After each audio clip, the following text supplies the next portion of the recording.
direction la cour de récréation de nos écoles qui mérite d'être observée. Souvenez-vous, le plus souvent, les garçons jouent au football et ils occupent l'espace central, reléguant les filles sur les côtés pour des activités qui prennent moins de place.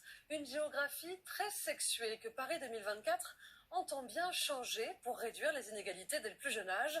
Quels sont les outils proposés et est-ce que ça marche vraiment? Réponse avec Julien Ababsa, Antonin Sayada et Olivier Sauvert. Le rituel est presque aussi vieux que l'école. Quand la cloche retentit, le ballon devient roi dans la cour de récré. Les garçons se défoulent et surtout occupent l'espace, cantonnant souvent les filles en arrière-plan. Et le temps n'y a rien changé. Ils font du foot en fait, mais nous on peut pas parce que apparemment on est des filles donc on fait pas de foot. On n'a pas beaucoup de place pour jouer. Des fois on est obligé de jouer à des jeux avec nos mains, tellement on n'a pas de place. Chaque fois ils sont tous, il y a des garçons d'un côté et des filles de l'autre. Donc je sais pas ce qu'il faut faire. La solution dans cette école du Val d'Oise, c'est Tracé Sportif aux couleurs des Jeux. Ils ont fait leur apparition sur le bitume début janvier.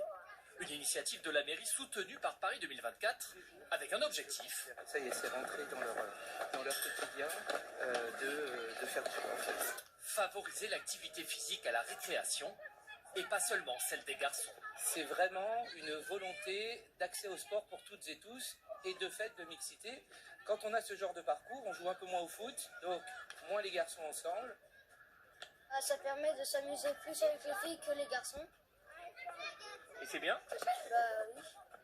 En France, 200 cours de récréation arborent ces visuels olympiques, avec un coût assez limité, environ 2000 € payés par la mairie. Une peinture au sol qui ne suffit peut-être pas à faire changer les habitudes dans cette école. Là, ils sont en train de jouer, les garçons sont de ce côté-là et les filles sont de ce côté de la cour. Ils ont partagé l'espace en deux. Avec les joueurs de foot qui utilisent plus de la moitié de la cour tout seul.